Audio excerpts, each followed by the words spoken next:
What I'm looking for technology to do is reduce the amount of time from the idea to the execution, whether that's with a camera or whether that's with an editing system. So in the case of the Red, to have a, you know, super high resolution digital camera that seems to really embrace available light was what I'd been waiting for. And in the case of Che, it was what I really needed because we just didn't have a lot of time.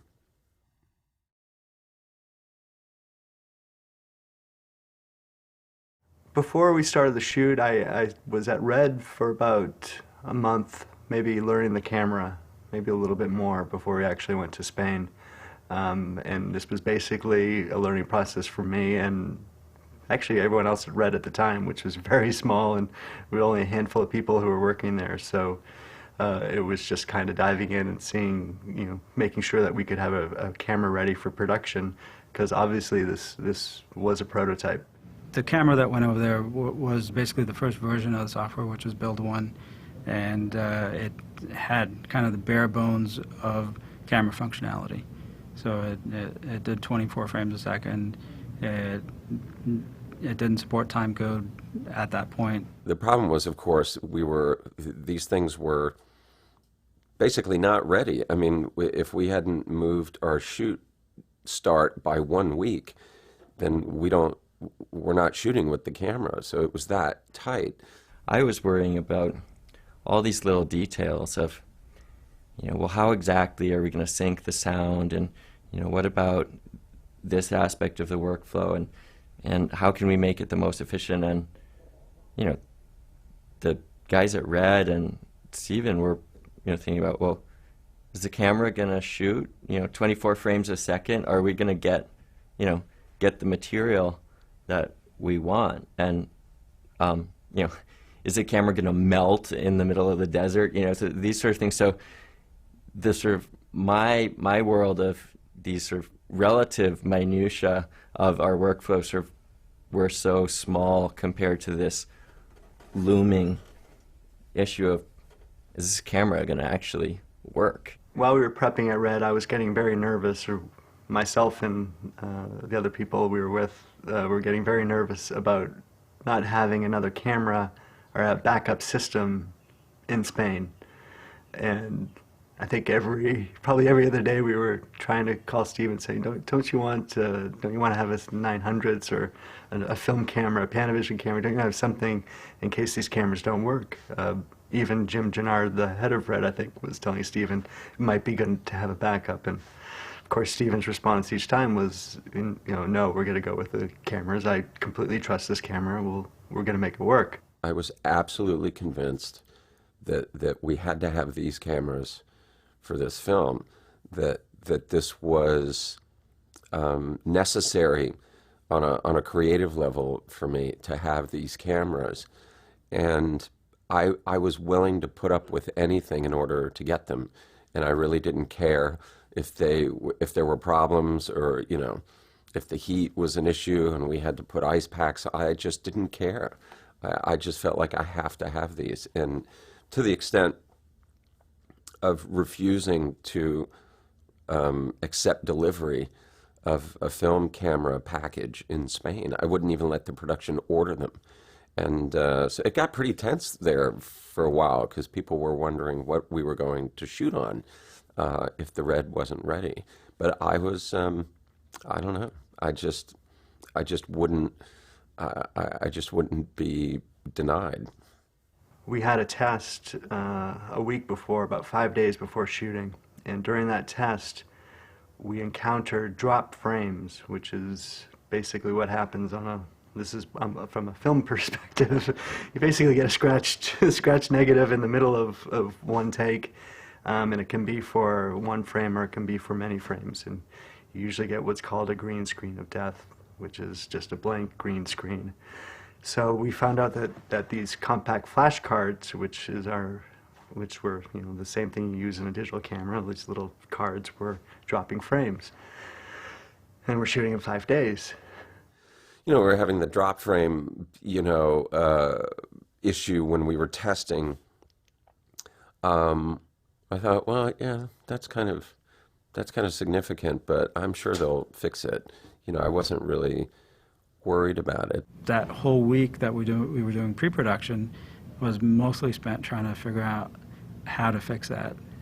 In addition to kind of adding features and doing all the other kind of special things that we needed for the production. Whereas you worry in film about the film being flash, there's scratches in the film, here was another worry of whether whether like a computer can have something and can just disappear. So one night I get an email about probably 11 p.m. and at this point I was still living in Holland, and so I was pretty close to Spain while they were shooting.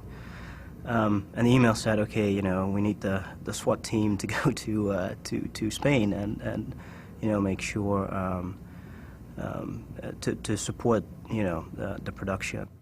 That's one of those things where as long as you know that something's going wrong, like the good news was whenever on the very rare occasion when there would be a frame drop, an indicator would light up and we would know, oh, we got to check that take. And sometimes we would check it and it would be fine. But at least, unlike sometimes when you're shooting film and you have to wait a day or two, or in our case, it would have been a couple of days because we were in such a remote location. We knew when we were having a problem. And to me, that's, as long as you know that, you're fine. Then you know what to do. It's when you find out 2 days later that you had a problem that you're in trouble.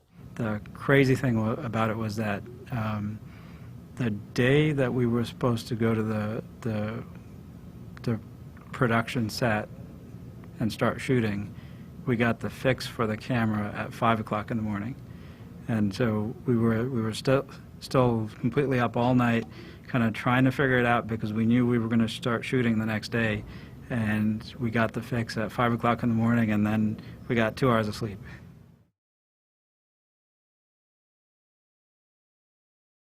I think it was the first day they were shooting in a ravine, and there was an army assembling. Hundreds of guys in military, outfits and guns, and then they sort of realized, man, there's an army of people assembling in a, ravine, and if this isn't just shooting, test charts of color charts anymore. This is like hundreds of people, and people flying in equipment from all over the world and stuff, and this thing better work. We have the cameras all ready to go, and our first shot that we have is a huge shot of 800 Bolivian troops descending on Che.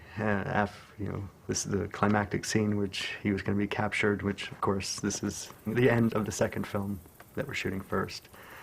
So it's this big panoramic shot seeing all of these troops descending, and about 10 minutes into the shot there's a big warning on the camera that flashes body hot, body hot, body hot. And like, uh-oh, what's going on?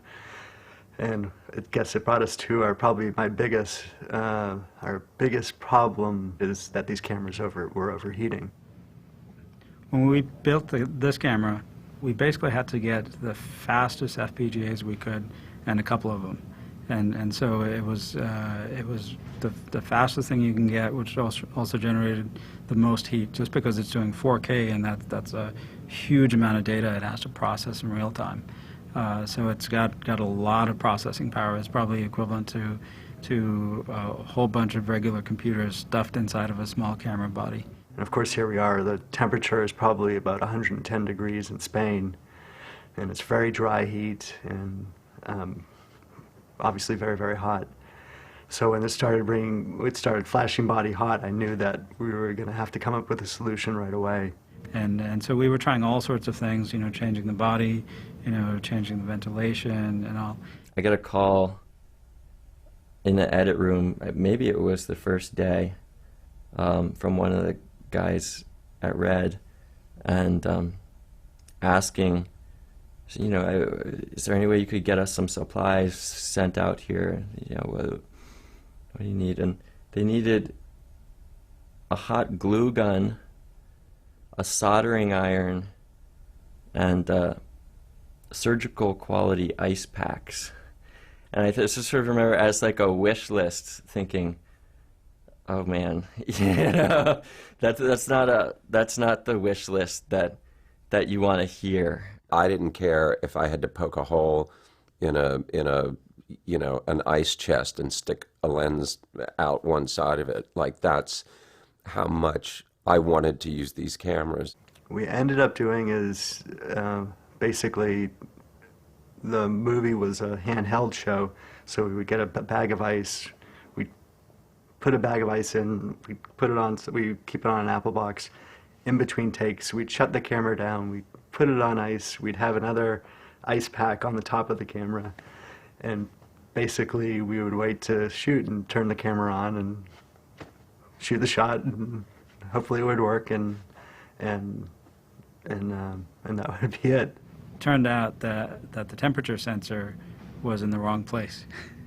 So even though it was saying it was too hot, it actually wasn't even close to getting hot.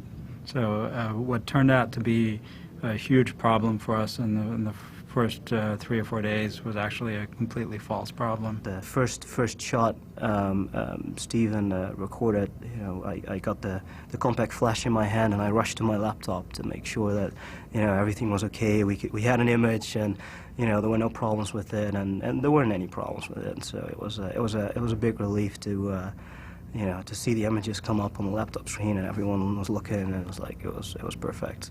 Ultimately a lot of our worry seemed unfounded, and but there were definitely moments in the beginning where we were very unsure of what was going on. I think probably any other director would have said, "Let's get these cameras out of here. Let's once there's one problem, let's get the Panavision in. Let's get an area in. Let's bring another camera in. I don't want to deal with this." Instead, Stevens, calmly said, "What should we do? What can we do about this?" And we could think about having a solution, and we came to solutions. And I think without Steven's patience, it probably would not have worked. And I think it shows a lot of cojones for Steven to kind of say, okay, I'm gonna do this really important film, but I'm also gonna use a new technology for it. I think my role in the story of the Red camera has been to constantly push what the camera can do to an extent that Jim and all of his guys are continually sort of saying, oh yeah, that's something we got to deal with. I mean, we were really, if you were looking to see what these cameras could do and what they could handle, you couldn't ask for a better test case scenario, because we were really beating the shit out of these cameras. In the countryside, it was extremely dusty. There were, kind of spiders everywhere, spiders getting into the camera and dust and everything, and we were cleaning them pretty much every night. In these prototype cameras, there was no sealant between the glass and the sensor. So basically a lot of dust, we were in very dusty environments, and a lot of dust was getting in between the sensor and the glass. And we didn't know why, because it was supposed to have a seal. And so we found out eventually that because these were the prototypes, that they hadn't finished a couple of things. And that one thing was the seal around the sensor. So I asked Dean, what should we do? How should we handle this? And Dean took a screwdriver on the butt of the screwdriver and banged it on the top of the camera. So basically, that was our way of doing it. And it worked. We'd go in the morning, we'd look, and we'd see that there would be dirt on the sensor, and we'd bang a screwdriver on the top, and it'd kind of be like an Etch-a-Sketch, and we'd kind of wait to see where the dust would settle, and hopefully it would settle on a point where we could shoot, and that it actually wouldn't be photographed. And actually, there's a few shots in Che where you can see spots, dust on the sensor, and that was probably from that. It started out originally as a 2K camera, and we were trying to make a camera that was a full-frame sensor, 4-motion picture, kind of Super 35 size sensor. And as it evolved through the design phases, we discovered that we could increase our expectations of what we could get, so we pushed it up to a 4K camera. at that time, the camera could only shoot 24 frames a second. Since then, we've increased that to 30 at 4K, and then also added the ability to do 120 frames a second at 2K. And then we've improved the quality of the image at least a couple of times. So just by the stuff that we've learned over time, we've just kept improving the image quality. So the goal at some point was not just to make the best camera that we could, but to also make one that people could use practically. And that meant introducing 4K compression. And then once we went down the compression route, it was how can we get the best compression possible? How can we get the best compression with the most flexibility? And then ultimately it led to how can we get compressed RAW? RAW recording process basically means that we take the image from the sensor, do as little as possible to it before recording it to disk. When Steven was shooting, he got to see the image as it would later be seen in post. There's more tweaking possible in post to push it in certain directions that you maybe can't do on set. But in general, he was seeing what the image would look like in post. There's a big, pissing contest that's been going on for years, about resolution 2K, 4K, 5K, 6K. I mean, I've had these discussions with Red, where they go, "Oh, we got the new camera coming up, it's 5K," and I go, 2K is more than I need, pretty much. Like that's really great, but I don't really need more than a full-on 2K image. I can't see. My eyes can't resolve beyond that. So I don't know what a lot of these discussions are about when you get beyond 4K. I don't know what we're looking at. On the second film, we had production cameras by that point, so it definitely had come up in quality, and absolutely mechanically there were a lot of problems that the first prototype had that were alleviated in the second camera. But the biggest difference was that we shot the first film anamorphic and the second film was spherical.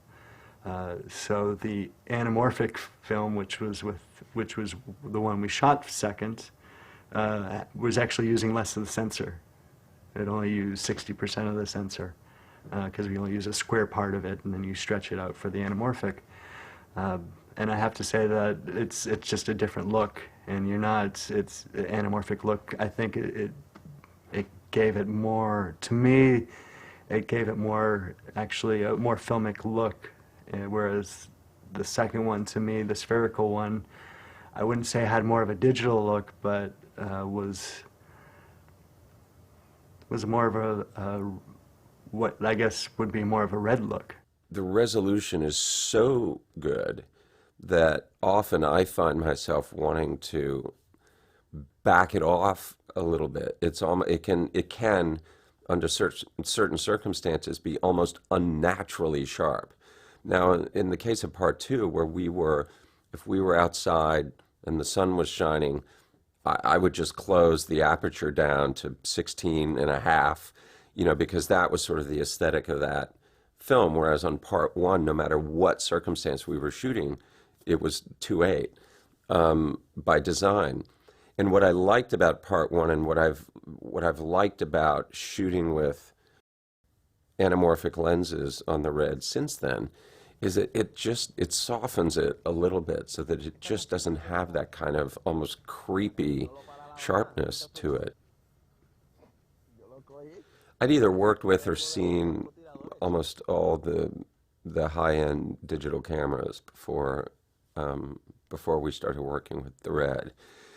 And they all had various issues for me, the biggest one being the size. Often I'd be presented with what was supposed to be the newest, most cutting-edge digital motion picture camera, and I would just look at it and go, well, you got to be kidding me.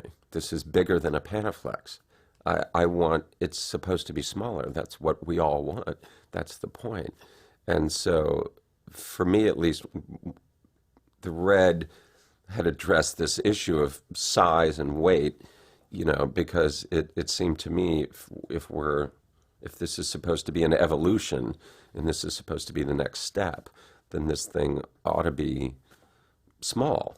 For Che, we were hiking around in the jungle, I was able to put everything in backpacks, and I could almost put all the lenses, put a couple batteries, a few cards in a backpack, and I have the camera, and I'm ready to shoot for a full day instead of, you know, traipsing with a big 35 millimeter camera. And in fact, I know Steven originally wanted to shoot Che in 65, and I could never see us doing, I mean, not never see us, but it would have been a whole nother task to bring 65 millimeter cameras, and I don't know if we would have got the same shots that we would have just because of the size of the camera. The Red camera itself is about 9 pounds, and we probably added another, you know, 10 pounds, so I'd say ours would be 20 maybe compared to 30 to 35 for a handheld camera, film camera, or another digital camera.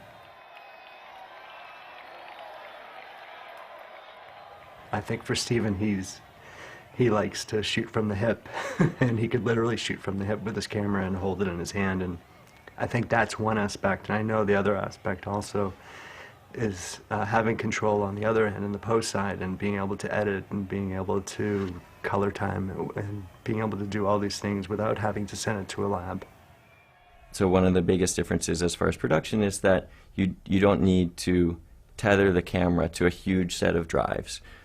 So obviously from DP's perspective or director's perspective, it allows you to basically treat the camera as you would treat, you know, a small handheld video camera. Drives were not available at our time of shooting, so we could only use 8 gigabyte cards, compact flash cards. We had about 237 for the shoot.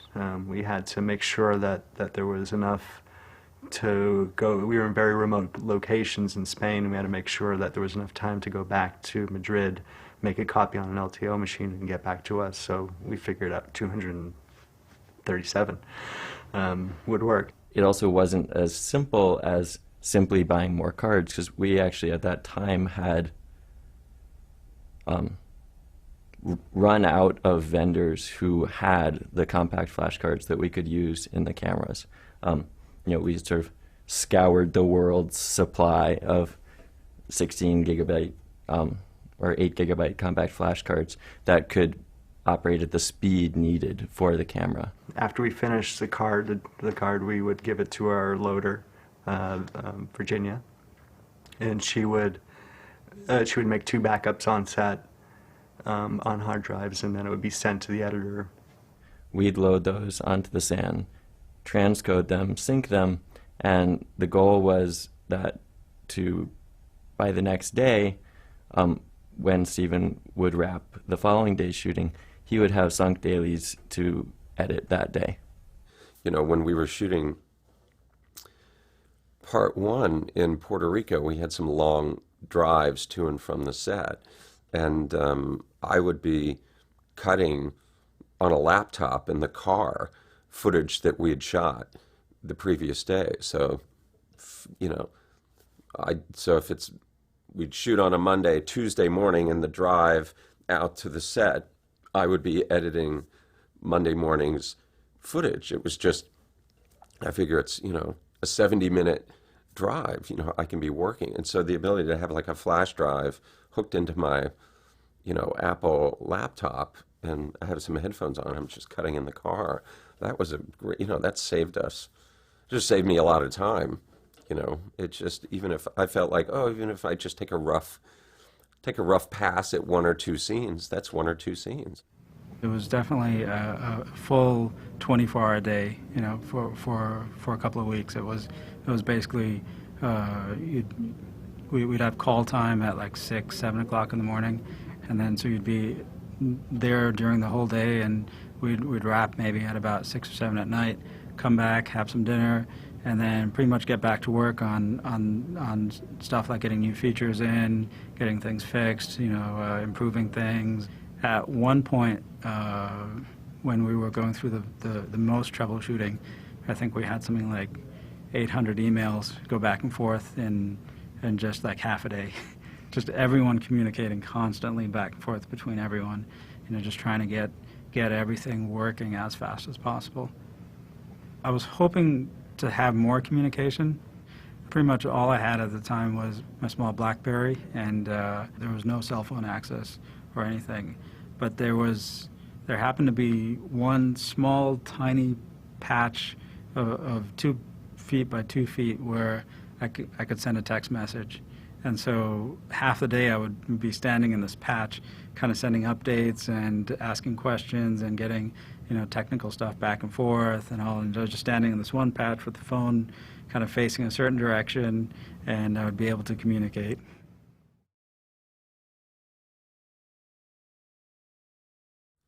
I guess the thing that I like most about, you know, shooting digitally and posting digitally is the fact that the material sort of never leaves the hands of the production. That there's no moment at which, someone else has access to your material and can do something with it. Or I just like the fact that nothing ever left the editing room. That it was all being done there. We were taking the files, cloning them, baking them, putting them into the editing system, and we were controlling everything. That aspect of it I really like a lot, just from a security level. We're very accustomed to backing up data, but dealing with what is essentially original negative takes sort of the traditional backing up of projects and offline media to a whole nother level. When you think about the financial worth of, and consequences of losing a day's worth of shooting, it's something very different. On set, we would copy to one set of drives. The compact flash cards, which are what you record to in camera, would come to the edit room. We would then copy those to another set of drives and then start making 2 sets of LTO3 backup tapes. That process was time consuming. We probably wouldn't finish the tape backups for a couple days, but we had a certain number of compact flash cards, and the goal was that by the time that we would actually erase the cards that we shot on and reuse them on set, we would have 3 sets of spinning disc backups and 2 sets of tape backups. Finishing was a whole new arena. We were able to work in ways that we just absolutely wouldn't have been able to if we were working with film and needed to constantly scan new pieces of negative and deal with vaulting and unvaulting negative and messengering it with bonded messengers to different labs, and just a level of efficiency that was really ultimately far outweighed the complexities of dealing with a lot of the new technology. Because we had access to all this original material, it allowed us to do a large part of the DI in-house, and more importantly than the cost, what that allowed is for Steven to do a lot of the play with the color and do a lot of the color grading himself, and have access to a color grading system in our editing suite. And I think that allowed a level of freedom that is really important. It's very satisfying for me to be able to physically turn the knobs and get it looking the way I want. So I'm glad to be able to make that part of editorial, to make color correcting a sort of organic part of editorial, since I'm my own cinematographer and sometimes my own editor. I really like the idea of the stuff shows up at our office, and a few months later we walk out of there with a file that we hand over, and they turn it into a film print. That's a very I like the efficiency of that. From where we started 2 years ago to where we are now, the post workflow has continuously been improving. So, and we've done that with the camera also. Just try to improve the camera, improve the firmware, keep adding features, just constantly push what we can do. And the same with software, introducing the Red Rocket card and making the post workflow easier and easier and easier. What's happening now with a lot of the DI world is sort of what happened with offline a couple of years ago, where it stops being this $100,000 system that exists only in a facility where you have to go and rent a room by the hour to have access to it, and people edit on their laptops these days, and we're still a couple steps away from doing a DI conform on your laptop, but that's where we're moving with it. I've found myself, especially in post-production, as opposed to using technology to merely accelerate the process, what I like to use it for is to get to a place of reflection more quickly. Meaning, if you're cutting on an Avid or you're cutting on Final Cut Pro, the ability to have a version of the film quickly and then use that extra time that you've bought yourself to sort of sit back and either look at it or even leave it alone for a while, as opposed to just, we're going to finish faster.